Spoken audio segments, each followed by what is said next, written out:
The BFG is a children's story about the power of dreams and how they connect us with each other. The film follows a young orphan named Sophie, played by actress Ruby Barnhill, and the unlikely friendship she forms with the big friendly giant, Oscar winner Mark Rylance.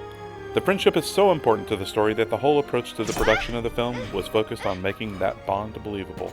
The other giants, are they nice? Like you're nice? No, I was sorry to say the boys would eat you up in one dollop.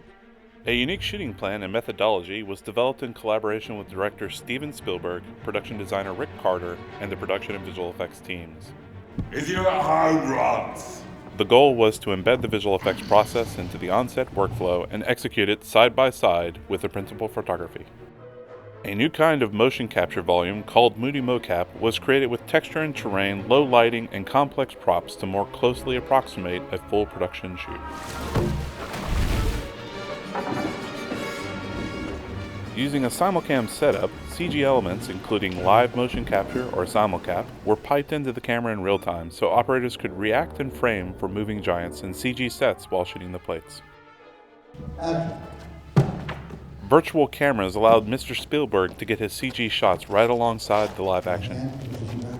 The mocap captured during the shoot was transferred into a space called the VCam tent. Here, Steven was able to explore and shoot his CG cameras, often choosing his takes within 20 minutes.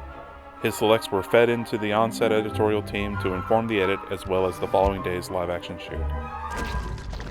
This meant, by the end of principal photography, almost all cameras for CG shots were captured. Does you have a new little petty poo? Flesh Lump Eater is the film's main bad guy, played by Jermaine Clement. In order to help bring Jermaine's unique qualities to the character, his features and subtle facial expressions were incorporated into the hero model as the facial puppet was developed. Due to his enormous size, managing detail at different distances from camera was a key concern, and over 100 texture channels were created. For the BFG, animators manipulated a facial model with over 1,000 blend shapes to recreate even the tiniest nuances of Mark Rylance's performance. So you're gonna stay in a nice safe place right here.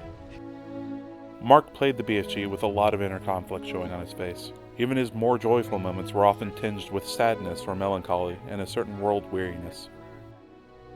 Truth to tell, just a dribble of despair. Elements from blue screen sets were incorporated into the beautiful giant country and the even more magical dream country with its flitting dreams and incandescent sky. Our Manuka renderer helped us create very subtle natural light effects throughout the film. The dream cavern is lit by hundreds of dreams in jars. Artists could control their glow in order to alter the mood, as well as control the density of the smoked-up atmosphere to give the cavern a homey, slightly magical look. For the dreams themselves, we built a procedural rig comprised of light-emitting volumetric simulations and twinkling particle systems that reinforced and reacted to the animation content of each dream. Artists developed compelling imagery that suggested narrative without ever becoming too figurative, allowing the audience to connect to the individual stories without feeling like they had to fully understand them. Despite its inherent storybook qualities, the BFG is a film of small moments. Forging the film as one visual effects live-action team on set with a single integrated workflow meant the spark the actors created under the guidance of the director was faithfully transferred to the big screen. It'd be time, BFG.